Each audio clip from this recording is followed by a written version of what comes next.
Hej og velkommen til Robot One, Minecraft-serveren. Her er det Blizzmates. Her der har vi portalen til Red Dragon. Vi har vores Kreativ, til Mindtrix, det er Faction, og vores nyeste Skyblock. Vores nye Skyblock, der har man mulighed for at bygge drivhus, hvor man kan vælge mellem 14 forskellige biomes i drivhusene.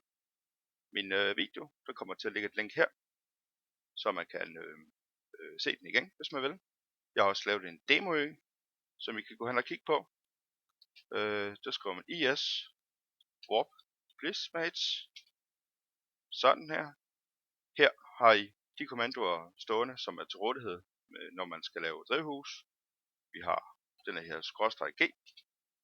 Så får man en menu frem, så man kan se, hvordan man laver forskellige drivhus. Man kan også, der er også en beskrivelse af, hvordan man laver et drivhus. Det kan man også få frem ved at skrive G-info. Så får man den samme beskrivelse frem. Hvis man skriver G-help, så får man en liste over alle de kommandoer, som står her på kommandovæggen. De 4 kommandoer, vi kommer til at bruge mest, det er gmake for at lave et biome ind i drivhuset. Det er gremove, hvis man gerne vil fjerne biome.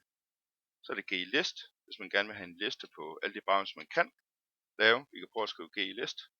Så er der 14 forskellige, og den vil vi prøve at lave lige om lidt. Det er nummer 11, river, en flod. Vi kan prøve at se her, grecipe, og så var det nummer 11, vi gerne vil lave.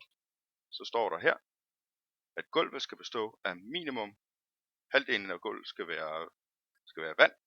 Der må ikke være noget is, og der skal være minimum 1 sandblok derinde. Vi går ned til mit lille demodrivhus hernede. Det er bygget hernede i enden. Og her har vi drivhuset. Man skal huske for, at der kan vokse planter derinde og komme benmel i tragten. De 4 vægge i drivhuset skal bestå af glas. Man må gerne bruge tyndt glas. Taget skal bestå af glas, og man må ikke have bygget hen over taget. En tragt i væggen, det må også gerne sidde i taget, hvor man har plads til benmel, og for man kan stille en dør. Man kan bruge en almindelig trædør, eller man kan bruge en jerndør. Og dem stiller man så oven på tragten. Vi går ind. Vi har en sand, som er påkrævet for at lave en flod. Vi har over halvdelen af gulvet af vand, så det er også godt nok. Prøver vi at skrive G, make, og det var en river. Trykker vi. Voilà. Så har vi et river biome inde i drivhuset, og nu kan du begynde at spawne planter. Vi kan også prøve at se, hvis vi bruger G, remove, og E, remove, mens man står inde i drivhuset, og drivhuset eller biomen, det er igen fjernet, så man kan bygge det om.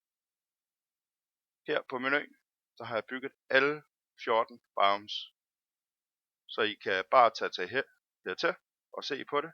Der står, hvad man skal bruge, hvad man ikke må være, hvad der spawner. For eksempel herinde i river, hvis man har jord, så bliver det lavet om til der. Det kan I se i gulvet der. Så kan I farme leret, sætte nyt jord, og det bliver igen lavet om. Og der er forskellige planter og dyr, der spawner i de forskellige biomes. Det kan I bare se på snemanden her nede på den kolde strand. Men for at komme hertil, så skriver vi IS Warp Blizzmates. Kommer til at stå lige her.